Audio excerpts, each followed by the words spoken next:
These days, we're all looking for comfort anywhere we can find it. Thank goodness for Landlubbers Raw Bar and Grill in the Plantation location because they are making sure you are as comfortable as possible. First of all, they're not only open for delivery and pickup. All you have to do is go to landlubbersbarandgrill.com for both pickup and free delivery. Their hours have changed a little bit. Monday through Thursday from 3:30 to 10, and Friday, Saturday, and Sunday from 11:30 to 10. You're going to have the best wings in the world. You're going to have a great burger. You're going to have their amazing soups. Again, Landlubbers, Raw Bar, and Grill. It's nice and easy. Just go to landlubbersbarandgrill.com for both your pickup and free delivery. Thank goodness for Landlubbers for making you always feel right at home. Welcome one and all to another edition of the Defo Show with Lubie. Without Defo, but with Lubie. Here on the 5 Reasons Sports Network, brought to you by the tremendous people at Water Cleanup of Florida. Are you a South Florida property owner with an insurance claim, without an insurance claim, with issues with water, whether it be flood or other damages, fire, mold? Are you freaking out? I feel like I'm doing an infomercial. I'm not actually doing an infomercial. I'm promoting a company that I have fallen in love with, and I know if anything happens with your home, you'll fall in love with them. Water Cleanup of Florida, because things with our home can be the scariest things. Our home is where we feel safe. Our home is where we have comfort. Our home is where our family and some of those we love nearest and dearest are protected. And when things happen to our homestead, it throws our life awry. Well, Water Cleanup of Florida will do their part to make your life easier if there's an issue with your home, be it water, via flood, or just other water damage, fire damage, or mold issues. And you can reach them 24/7. Also, with over 60 years of experience between Michael, Robert, and their team, you know the work they bring to you will be quality. And having licensed contractors, that allows them to come and assess the situation and then fix it as well. So they're a one-stop shop in that regard, and it's all about making it easy for you. And don't we all want that? Isn't that what we all want in life, to have things be made easier? Life is so often made more difficult by the things in it. Isn't it cool that a place like Water Cleanup Florida can make your life easier? That's what they will do. Again, just reach out to them 24/7 if you have any issues at your home, be it water, flood, fire, mold. Just give them a call, 954-579-0356, 954-579-0356. Or you can reach them on their website, wcufl.com, or find more about them on their website, wcufl.com. If you do call them, do get in touch with them, mention 5 Reasons or Lubie, 5 Reasons or Lubie, and you'll get a free inspection during business hours. Check them out on the socials as well, Facebook, Instagram, Twitter, at Water Cleanup FL, Water Cleanup of Florida. We clean up your schmutz. A lot of Heat fans, I give them credit, are still hoping against hope that the Heat clean up the schmutz that was the last 2 games. They now are in the hole for the first time in this series against the Celtics. They're down 3-2. I've been pretty clear about how I feel. Today, I continue that without Defo. Defo has just, from what I presume, touchdown in Venice, Italy. He's doing his thing. I'm doing my thing here with you all. I'll also talk with the professor, who has his famous big board every Friday on our show. Just Google the Defo Show. It's hilarious. Picks a topic from each week that is caught his attention and makes his own top 5 of funny comments on that topic. So definitely check it out this week. Just Google the Defo Show, the professor's big board top 5. But he's also a big sports fan, a big sports commentator, and handicapper. So we talk with the professor about the Miami Heat, their series with the Celtics, and also the Warriors with their series. Now that the Golden State Warriors have found themselves in the NBA Finals, dispatched of the Dallas Mavericks last night, 120-110 in 5 games. We talk about that series. We talk about, I think the Celtics will get past the Heat tonight. So if the Celtics do move on to the finals, how will they fare against the Warriors? Talk about that with the one and only Ken Jacobson, and also Mike Mayo, the Gambling Gourmet himself, a man that's covered the South Florida sports scene a long time, covered the South Florida food scene, South Florida news. He's been a guy who's been entrenched in this community and definitely done his sports thing. He gives his take on the Miami Heat as well today on the Defo Show without Defo, with Lubie, on the 5 Reasons Sports Network. But it is interesting to see the Warriors be back here. And we've seen it of the really good sports organizations, and it's on our podcast talked about it with Coach Tim Brewster, actually, the guy that I was just talking about. He talked about it's about relationships. It's about connecting. You know, like, people think, okay, a guy ages out, a guy loses his touch on the game. No, what happens is, and we hear this cliche when coaches are fired, and it's true, but it doesn't have to happen. Their message got old. Their message got old. Well, their message got old because they got old, and not age. You can be old. And look, Saban, no one realizes how old Saban is. Saban is like late 60s. Like, he's old, quote unquote, by coaching standards, you would think, but he works at it and he's fluid. And that's the thing. It's about connecting with the player, whether it's the pros or college or high school, or I'm coaching my nephew's basketball team. Believe me, you want to have an issue connecting. That's a good time. That's the dream, trying to connect with 7 and 8-year-olds. Trying to connect. I've coached 6-year-olds. That's the fun thing. But that's the name of the game. And, like, what we've seen from the Warriors, not Kerr, and I think he's a good coach. Winning with great talent isn't an automatic. I gave Phil Jackson a lot of crap when I was growing up because I hated Michael Jordan. Yes, I know. Everyone loved him. No, I hated him. I hated Michael Jordan. I despised him. And I couldn't stand the Bulls. So I put that on Jackson. And you will see, we've seen the super teams in multiple sports, not just basketball, not win. So just putting talent together, a collection of talent, doesn't automatically win. So the coach does have to make it work, especially with egos, especially in this day and age where the players, and I think it's right, should run the sport to a certain extent. We go to watch them, and they do. So the coach really has to deal with egos. So Steve Kerr being able to work with a Draymond Green, who's literally working for TNT and talking about games as he's playing in the games. Like, it's a fucking weird dichotomy. It's an interesting situation to be analyzed. It's usually, you would think, a conflict of interest. He's analyzing the games on certain days. He does a podcast all the time where he's very open, and then he plays. And then he's played Draymond, who's like a lunatic and really aggressive and a great player. So, like, that, Kerr's dealing with that. Steph is more mild-mannered. Clay is mild-mannered. You have all these egos, and he does a great job with it. But Kerr isn't Spo, who gets a lot of crap. Kerr doesn't win when his team doesn't have the talent. He's shown that. They didn't make the playoffs at all. Last year, they had Kerr. They had Curry, who was in and out. They didn't have Thompson, and they, like, what were they, barely get the playing thing? Like, so Kerr isn't making average better, but he's good at taking what's there and making that. Oh, Ken's early. Very early. I need him that early. He's good at taking what's good and winning with it. And that's what the great coaches can do, is connect with the players. And what another thing that's interesting is taking young and mixing it with old. Because a lot of that time that doesn't work. You saw it with when Dwayne Wade went to Chicago, and you had, like, the old guys, Butler and Wade, and then young guys. You saw it with Butler in Minnesota, where you had these young dudes who just wanted to, we're young, we don't have expectations. We're not at that place where we really only care about winning yet. And Butler, who literally lives in, Butler shouldn't be on the court right now. Like, he's not himself. But the dude, good luck getting him off the court in the Eastern Conference Finals for games. Like, mixing old and young is not easy. And the Warriors have done it seamless. Like, I never heard... The gentleman who's about to join us, Ken Jacobson, knows college basketball in and out. I haven't known college basketball like that since the early 90s when I was, like, really into it. I never heard the name Jordan Poole. I didn't know who he was. They didn't have Curry and didn't skip a beat. Like, that's fucking weird. Like, Curry has shown you he's still a top 5 player in the league, top 10 at times, best player in the league. And they didn't have him, and it didn't matter. Like, that's weird. Like, most teams aren't able to mix young and old. At the same time, you transition in and out. But at the same time, so that's why the Warriors to me are just scary. Like, and I said it early in the season, then Defo made fun of me because they went on, what was it, 2 months where they really struggled? Well, they didn't struggle. It's what the Heat are dealing with now. They had injuries. And at some point, you can only mask so much. Draymond Green, last night he finally scored, but he doesn't score a lot anymore. But he does fucking everything else. He passes. He is the leader on defense. He's like 6'7", defending 7-foot guys and doing a good job at it. He rebounds. He's like the second coach behind Kerr on and off the court. Like, and they didn't have him playing. Not having him totally changed them. They went down. But when they've had all their players, no one touched them.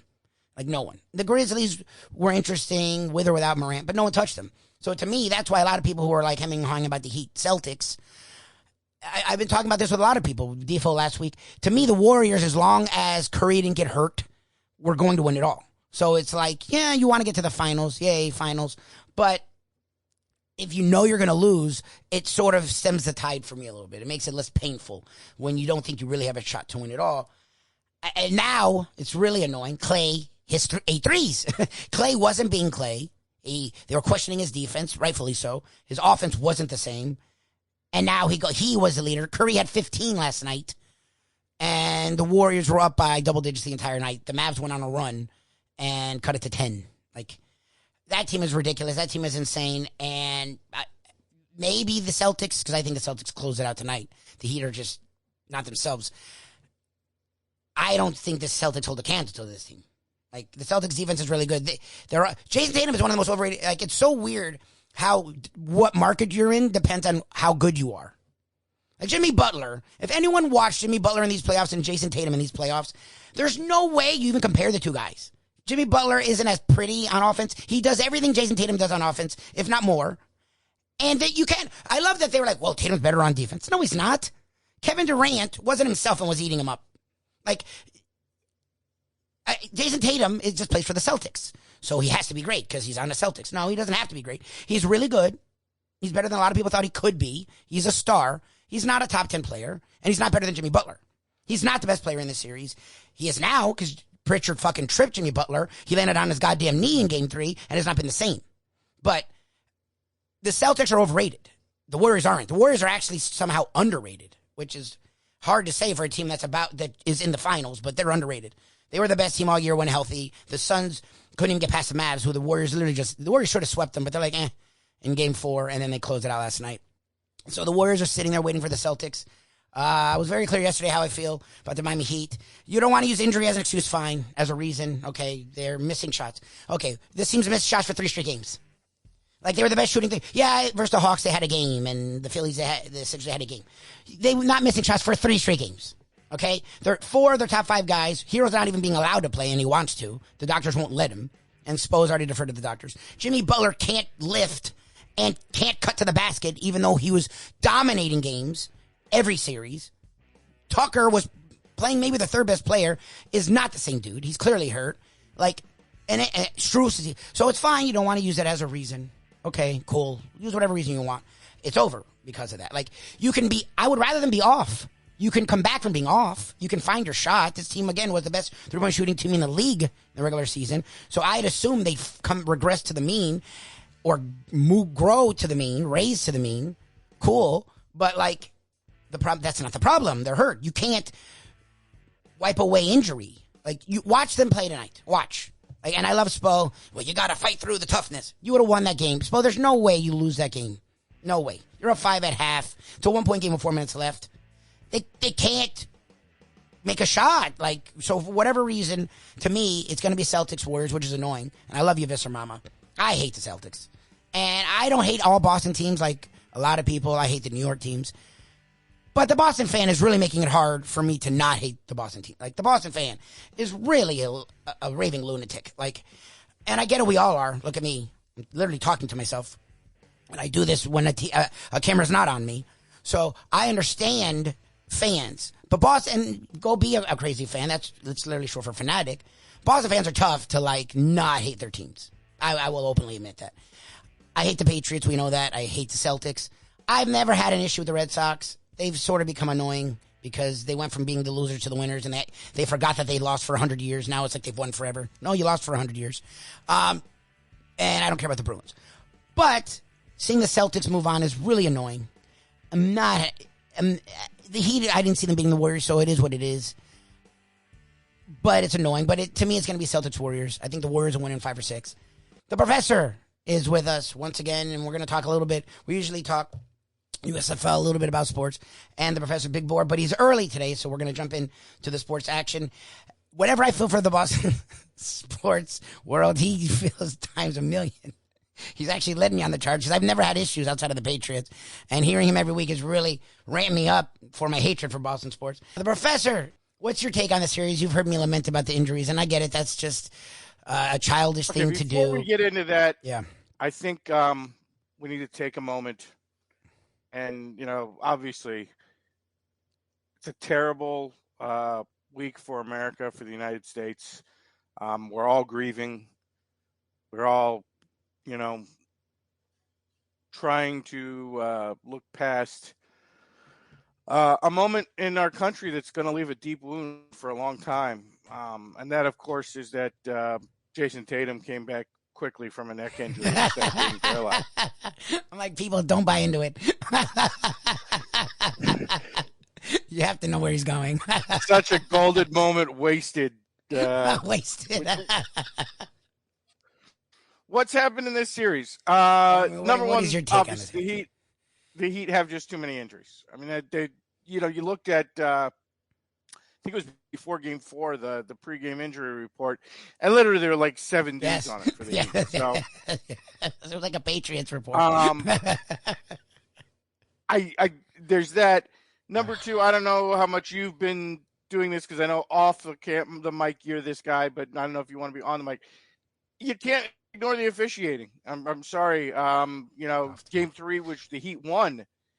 It was 30-5. 2, maybe 3 minutes left. At one point, the free throw margin was 30-5. Yeah, 30-5. And then Boston started fouling at the end. Yeah, that was bullshit. I think it finished 30-12 in that game. 2 nights ago, and again, I'm not saying this is why the Heat lost. The Heat shot and in general played like crap in that game. Yeah.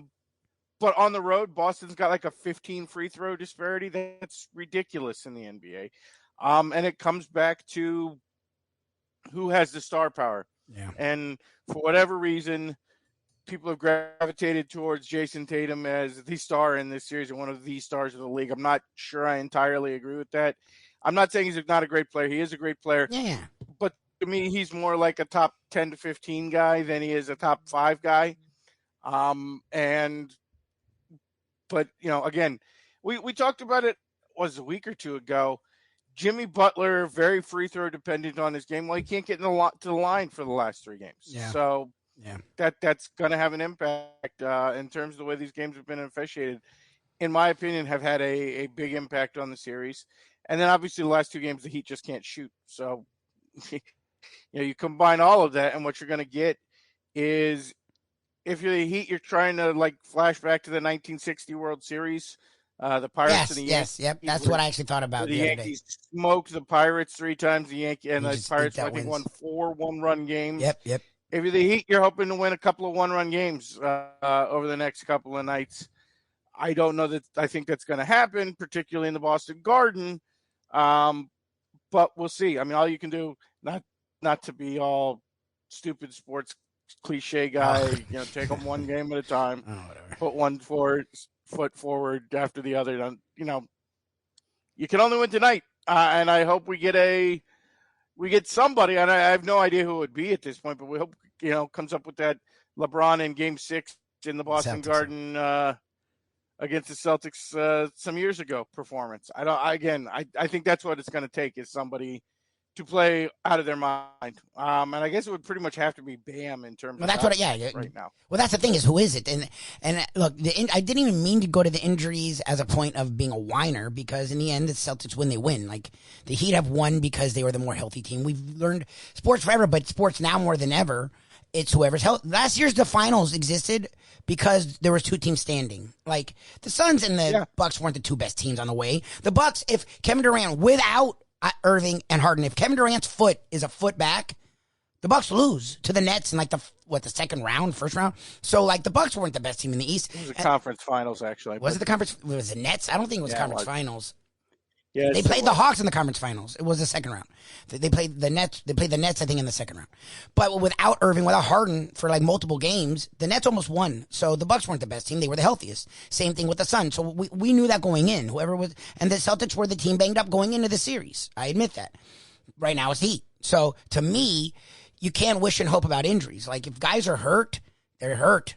So to me, I'd love to hope that they win tonight. But they would have done that in Game 6. You can wish and hope about anything. Yeah. But I'm saying hope with actual reality behind it. Like there's like religion where you hope about things and you really don't know what's behind it. You're just hoping, and that's fine. You're allowed to do that. When it's sports, I usually hope thinking it can happen. Like I would hope they win tonight knowing they're not. Like if they were going to win, they would have done it in Game 6. You just said it. The free throw disparity has been asinine wherever they're playing. They're back in Boston with a closeout game. Like, well, okay, look, as long as guys are playing, as long as they're physically in the game, you have hope. Except for Kyle Lowry because he sucks. Yeah, well, he's done.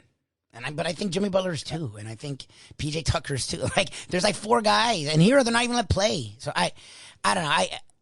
To me, I've already moved on to the finals, and that's where I've already started talking to people, and they're trying to talk up the finals. It's something that you've talked about with me a lot, where the NBA's lost a lot of attention. Now the Warriors are there, and you're seeing actually the numbers up, so it makes sense when the Warriors or LeBron are there. The numbers are a little better. Honestly, that's one thing we can get into. I find that very curious. That this has been the year where the NBA's TV ratings have rebounded because number one, no LeBron. Yep. And obviously he has been the key figure in the NBA for a decade or so now. And number two, honestly, most of these games and most of these series have been garbage. Yes. I mean, in terms of the actual gameplay, it has been I'm not the only person to say this by any means. I've heard lots of other, big sports voices and small sports voices admitted there have been a lot of blowouts. There's been a lot of poorly played games. I mean, like these NBA playoffs have kind of been crap, and for some reason, it's been a TV ratings turnaround. For the life of me, can't explain it honestly. Well, I think it's multiple things. First of all, the COVID world, and it's funny, our team played in the finals, and I was thinking about how this run for the Heat felt so much more amped up to me than that run, and they played better that run, and they got to a finals in that run, and to me it was because the whole playing in that arena that looked like a high school gym with no one there, the whole time just felt weird, and we were happy to have sports, but it felt weird. I just don't think people were ready for sports. We're ready for sports to be back. Well, exactly. Our focus was on living and being able to leave our house and have a meal. I understand those ancillary reasons why ratings were down, but I don't think that was the only reason ratings were down. I don't understand the rebound while the games have been, because I will tell you myself, I have watched the start of a lot of games. I have watched the first and second quarter of a lot of games, but I have turned I watched pretty much every second of the Heat. But a lot of the other series, I've turned a lot of games off in like the middle of the second quarter because they have been bad games. And on a TV ratings basis, that hasn't happened. People have been with it. And honestly, I just tell you, use an example, that Suns Mavericks series, which, congratulations to the Mavericks, a franchise I'm not a huge fan of because there's been a little rivalry between them and the Heat. But like every game in that series was garbage. It was hard to watch. So again, I'm a bit mystified by the NBA's playoff ratings turnaround in a playoffs have not been a good. I mean, outside, I would say the Milwaukee-Boston series was pretty consistently great. They had moments. But other than that, there really haven't been a lot of great series in these playoffs. Well, and that's again, the Mavericks Suns was competitive. It was a 7-game series, but all the games were trash. Well, and what I was trying to say is, okay, so you had the COVID thing. Then last year you came back from COVID, but you still weren't having fans in every arena. It still felt weird. So this is the first year in 2 years that you've had just playoffs. No, people aren't wearing masks. People aren't talking about it. They're not even thinking about it. Why is Steve Kerr still wearing a mask? No, well, there's a few. Udoka does that. I'm not going to cover my nose wearing a mask. So that means why are you even wearing a mask? Yeah. I don't know. I was actually going to ask someone about that the other day. Why? Like, what is his thing? I mean, maybe he's not vaccinated, so he's trying to be safe. I don't know. But like, so it feels more like basketball. That's one. Two, the Warriors are there. Like you taught me this. I never even thought about this. Like, because I watch basketball, and you always made fun of me for giving a shit about the regular season and the fucking summer leagues. But like most people don't watch regular season at all, and even the playoffs the last few years they haven't watched. But the Warriors, when they had the run versus the Cavs, the ratings were solid, if not good at times. The Warriors have been out the last 2 years. Well, they're back, and they're not only back. They're not just a playing team. They're the show. And they're fun. So that seems to get people's attention, I think. I don't know. Maybe that's it. I think at the time, anyway, the perception was that people weren't turning in for the Warriors. People were turning in for LeBron. When they were getting those series. I don't know. Again, I can't really explain it because the product has not been. Oh, it's been ass. But for whatever reason, people are coming back to the NBA. Again, maybe it's just we all lost our goddamn minds during COVID because a lot of weird sports things happened during COVID. Like that, I don't know if you remember, but like the ratings for golf shot through the roof, and not just for the majors, but like people were tuning in for like the Santa Fe Open or whatever. stupid golf events were going on. So again, maybe we just all lost our minds during COVID and are coming back to the baseline. I don't know. So the Warriors do finish off the Celtics. Not the Celtics. Warriors do finish off the Mavs last night. Luka was Luka, but again, and Dinwiddie actually had a nice game too. But at some point, that team is just a freight train. The Celtics, I think, will finish off the Heat tonight. We will have time to talk to you about that series, but I do want just a quick take on it because I'm talking to people, and I think it's, even if it was the Heat, and even if the Heat were healthy this year, I don't think they would have gone more than 6 games with the Warriors, being brutally honest.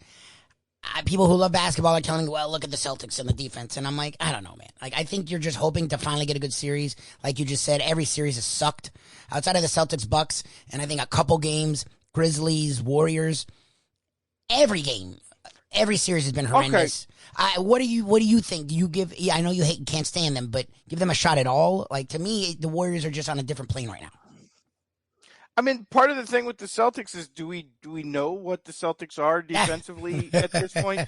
No, I'm not saying that. No, you're not. I'm saying that from you played against Milwaukee. Chris Middleton was hurt, and nobody could defend Giannis at all. And it was a competitive 7-game series. The Milwaukee had a couple of chances to win. You played against the Heat. Your defense was not great until Jimmy Butler got hurt. Yep. Now that Jimmy Butler got hurt, you have great. Okay, is that great defense, or is that the Heat's whole offensive game guy has been hurt for a few games? And we were saying this when the Heat was up 2-1 in the series. Yep. That, the Heat needs to find an option other than Jimmy Butler. The Heat needs to. So are the Celtics great defensively, or are they playing against wounded teams? Because when they get in against the Warriors, they're playing. I mean, honestly, except for Klay Thompson, every Warrior was beneath his game last night, and they still, took Dallas out easily to the woodshed and beat the hell out of them. So my prediction would be the Warriors in like 5. But I go in saying I don't know what the Boston Celtics really are when they have to play against the full roster, when they have to play team arguably that has more talent than they do. I don't know what the Boston Celtics are. In this series, they have not looked like, world beaters. Heart and hustle and desire and toughness and all that. That's been the Heat. Yep. Boston has looked like the team who wins when everything goes right for them. Well, not everything's going to go right for you playing the Warriors. We'll see. Well, and the thing is, the ref issue, they may get it versus the Heat because everyone hates Miami. You're not getting that versus the Warriors. Is Marcus Smart going to be allowed? Well, I don't know. I think when you're playing the Celtics, this is always a possibility that Marcus Smart is going to be allowed to, carry a knife on the court and stab Stephen Curry in the middle of the second quarter. You just don't know. I mean, this has happened with Boston a lot over the years. So is it going to happen again in an NBA Finals? It's possible. It's possible they'll get all the calls again. I'm not saying that's what's going to happen. I'm saying it's within the realm of possibility. Steph is like Mr. NBA. The NBA loves him some Steph. He's the one guy that no one seems to hate. Apparently the NBA now loves him some Marcus Smart, too, which is a development I did not see happening. Well, people hate the Heat, though. The league's always, the league's always had a thing with Miami. Riley never. I don't know that. No, that's not true. I know Heat fans love that, to live on that. Let's be honest here. They've gotten help big times. As brutal as this series has been, it was that brutal for Mavericks fans back in the 2007 finals when D Wade was going to the free throw line, 25 times a game. I mean, Dirk went to the line a lot on jumpers in that series. Like a lot. Look at the numbers. I look at the free throw numbers. Dirk went to the line a lot. When you're going to bitch about it when it's your own team, call it the other way. Well, no, the time I would say was LeBron Wade. LeBron Wade is when the refs again. That was another period of time where, even though a lot of people nationally, fans didn't hate the NBA, hated the Miami Heat. A lot of referees really liked there's the famous one where I'm trying to remember who it was for Chicago. It might have been is it Rose? Anyway, takes a swipe and misses Chris Bosh's face by like 8 inches, and Bosh falls over backwards and a foul gets called. And it became a very, very famous GIF on the internet. The Heat have seen the benefit of this too. So now that you're on the fuzzy end of the lollipop, don't whine about it. Because, Well, we can Get at least whine. one and maybe a couple titles. We can whine. On the back of it. I won't deny that we haven't got our favor in years. I mean, we have for sure, 100%. I mean, look, the Knicks series. I mean, the NBA may or may not hate this Heat team because this Heat team doesn't have a superstar. Yeah. The NBA has really liked the Heat over the years. No, and they have. Look, it all you said it. In the end, it comes around to the superstars. Wherever the superstars are. Look, Michael Jordan never fouled out ever, and Michael Jordan was the most aggressive defensive player you would have seen on the perimeter. So, and in an era where they didn't call a lot of fouls, he was one guy that went to the line like the way James Harden goes to the line now. So, him and Karl Malone. Karl Malone went to the line. Well, a lot of guys did, but I mean, stars have always gotten star treatment. I mean, and I get it. It's I don't know. Then it's the Miami Heat now, whatever you want to call it. The league's not really worried about Miami. The Warriors is a different thing. The Warriors has become their baby. I mean, maybe they are, maybe they are. I don't know. We're going to find out. We'll see. At least I think we'll see. I mean, I guess the Heat do have a game tonight. It's not. I was already acting like it was over. I forgot they do have a game. They do have guys that can't hit threes. If Strus and Vincent can wake up, and Robinson has been hitting some threes.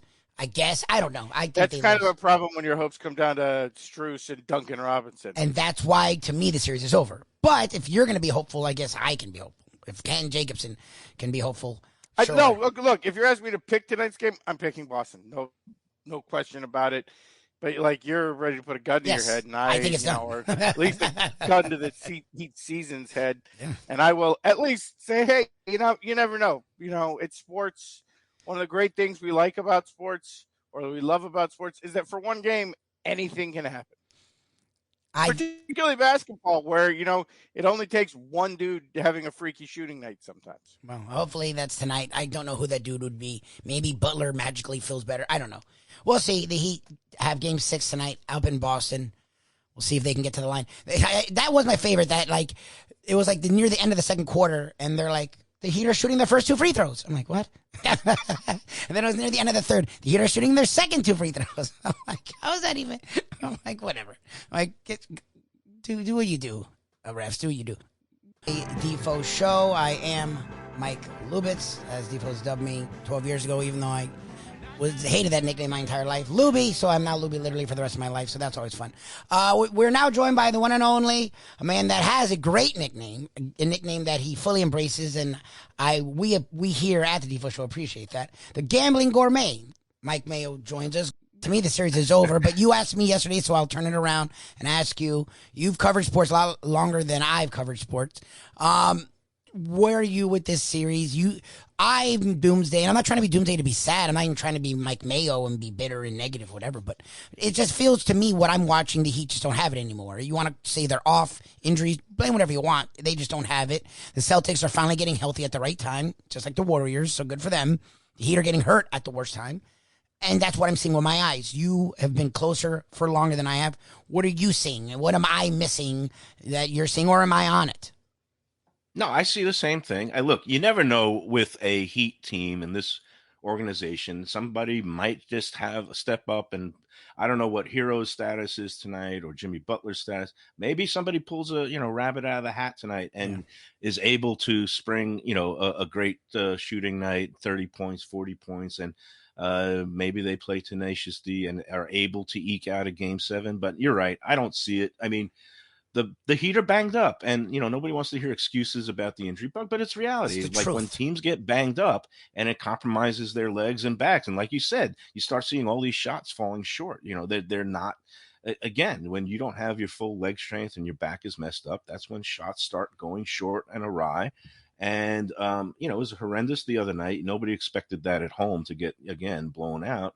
When it looked like a close game at halftime, and then that third quarter was just disaster, and they just got bowled over and manhandled and every whatever adjective and verb you want to use in the book. But the Heat, they're a franchise that has pride, and that you think they will show something tonight. They will come out with some intensity and force, but they just might not be good enough. They might get worn down in the end.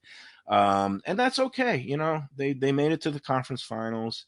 Again, a lot of people were picking them, but to make it through the NBA finals, but the Celtics are peaking at the right time, and that's it. That's the way the cookie crumbles sometimes. Now let's get back the other franchise in town, because the last time I was here was last Friday, and the Panthers still had a little bit of breath, yeah. but they showed nothing in that. They were absolutely pathetic. Nothing. I'm kicking myself because I should have bet on the Lightning sweeping them Yep. at generous odds, and I Yep. lost my nerve, and I turned into this hometown cheerleader. I went Yep. totally against type. Yep. And even after their kind of, let's face it, pretty rocky performance in the opening round, and they showed what they're made of, which is Swiss cheese and absolutely no fortitude. I mean, they have they just showed nothing in that series, and after that season, that's a terrible disappointment. Thank you again, everyone, for tuning in to the Defo Show without Defo with Lubie here today on the 5 Reasons Sports Network. Defo won't be here, but I will for the next week or so. So appreciate you sticking with me. Look, I will watch tonight, and once the game's on, I will act like the lunatic fan that I am, and I will forget all my predictions and all my logic and all my reasoning, and I will expect the Heat to win, and I will act like they should win, and then when they struggle, I will be frustrated, I'll be upset, and then in the second half, like we've seen, if that continues, I'll mail it in because the team is just too hurt. Because my logic goes out when I'm a fan during the game, but before and after, my logic comes back. The Heat are hurt. The Heat are injured. Look, the funny thing is people are acting, well, they're off. No, they were off versus the Hawks. And then they came back. They're off at times where the Sixers came back. They're not off right now. It's not about being off. Yeah, they're off, but it's for a reason. Like, people keep thinking I'm making excuses. It's not about making excuses. It's worse that they're injured, right? Like, them being off, they can come back from. The Heat were the best three-point shooting team by a percentage in the NBA this season. Okay?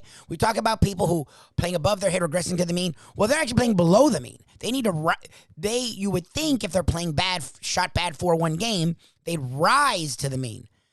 But it's been 2 games, and I presume it'll be 3 games. So, to me, if they're off a team that's this good, to this degree, yeah, they've been off all playoffs, but the last 2 games, they've been ridiculously horrible from shooting, wide open shots. They're missing them short. It's clear, even like shots they haven't missed the entire playoffs consecutively, consistently. That's not, oh, they're off. They're injured. I'd rather them be off because you know what? Eventually, good NBA players do what they've been trained and practiced their entire life. Play basketball and make shots. So if they were just off, they'd wake up and make shots. So you would have seen a very different game 5. They would have won that game if they were just off. And they could lose 2 in a row, but come back this game and have hope. So everyone out there's like, whoa, the narrative, you're just being delusional. I'm sorry. I'd rather them be off. I'd rather them be outplayed. All these stupid things that people are throwing at me when I say they're injured. Problem is, that's not it. They're injured. You don't come back from injury in a game or a day. Yes, we've seen guys be hurt and play above their head. The flu game when Michael Jordan clearly, by all accounts now, was hungover. Yeah, you can have adrenaline and it takes you to certain levels and takes you to do certain things. 100%. We've seen guys have torn ACLs, go back, finish, and then be affected by it. That happens. But there are certain injuries, once they set in, there's only so much your body will let you do. Jimmy Butler has been the best player in these playoffs.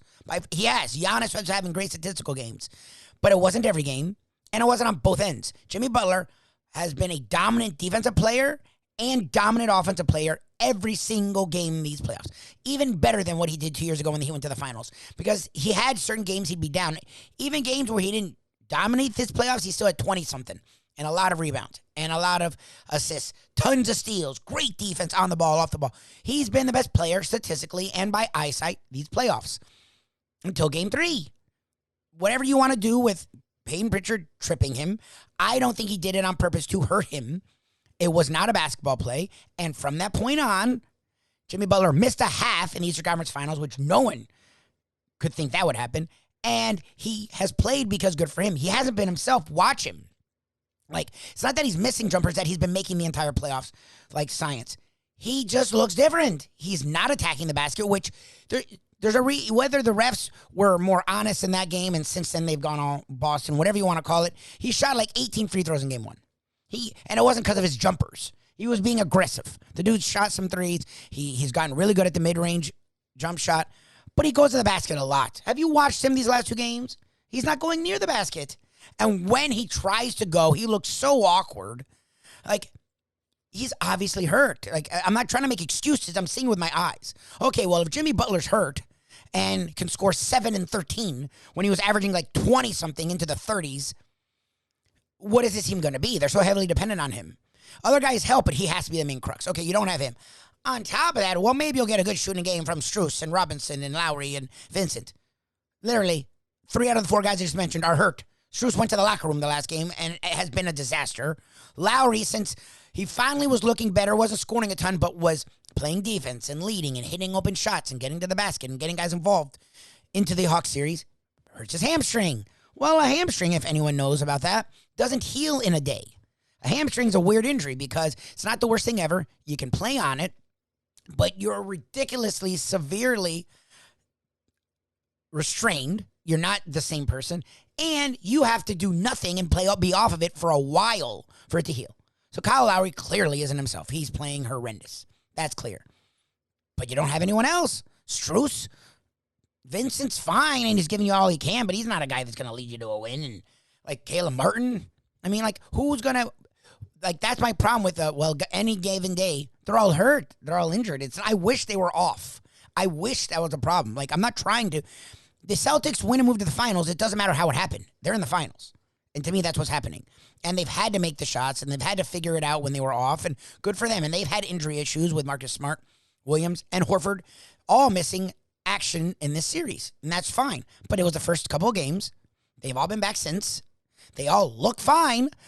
Whatever you want, whatever their injuries were, they're able to play their games. I'm watching them play the games. Watch Jimmy Butler. I don't care what you feel about my theory or my narrative or my strat. Watch him. Not that he's missing. Look at how he's playing.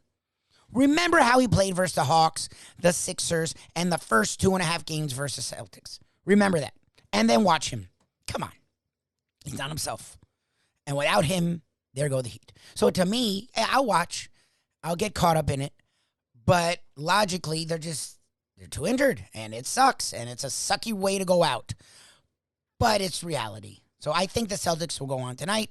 I think they'll play the Warriors in the finals because they haven't won this series yet. And I think the Warriors will rock them. And I'm not even trying to be, the guy that's bitter. I said that about both teams. I'm a Heat fan. I like this Heat team. When they got Kyle Lowry and brought in P.J. Tucker and Morris, thought this team was better than people thought they were. People were like, they'll be a 6-7 seed. No. They're really good. They're going to challenge in the East. And literally that's what they did. They're not the Warriors as constituted right now at this point in this season where the young and the old guys are just playing with a synergy. And Steph Curry could have 15 points and they can be up by 20, versus the Dallas Mavericks who's found themselves in the Western Conference Finals. I just think either of these teams is just the Warriors are the class of the NBA. It felt like the Warriors and Suns were. DeAndre Ayton is not the kind of player he is. He's a good player, but he's a throwback to like the 90s. The big man, being a big man, doesn't work. When we get to the playoffs, it's about shooting and smart defense. We found a way to, by we, I mean the NBA, it's found a way to really take out the big man. DeAndre Ayton's a big man. So this is now 2 years in a row when it got to crunch time, when you got to really good defenses and half-court basketball, the Suns weren't able to just run up and down the floor. DeAndre Ayton was taken out of the series. The Warriors are the pinnacle of modern-day basketball, where they actually play defense. They're sound, they're smart, and they score in bunches. And they're just scary right now. When you're getting Klay Thompson, who had been, he's not Klay, they're still going to win, but at least, there's some kind of Klay had 8 threes last night and looked like Klay Thompson again. So they literally have no hole. So to me, it's all sort of answered, but I guess we'll see. I hope everyone has a happy Memorial Day or celebrates, pays homage to those who have fought for us, given us our freedoms. Thank you for all of your services, those who are here now, those who have since gone. And please be safe out there. Have a tremendous weekend. Check us out in the mornings. Google the Defo Show, DEFO. Check out our podcast, National. We talk with Coach Tim Brewster, was on the FSU staff with Jimbo Fisher, coached with Jimbo Fisher at Texas A&M, coached with Mac Brown at Texas when they had Vince Young won a title, coached with Mac Brown at North Carolina, coached with Dan Mullen at Florida, coached the Chargers, and was a guy that found Antonio Gates, and Antonio Gates owes a lot of his success to Coach Tim Brewster. Coach Tim Brewster was our guest yesterday on After Hours with Defo and Lubie on the Believe Network. So check that out. It was a really cool conversation.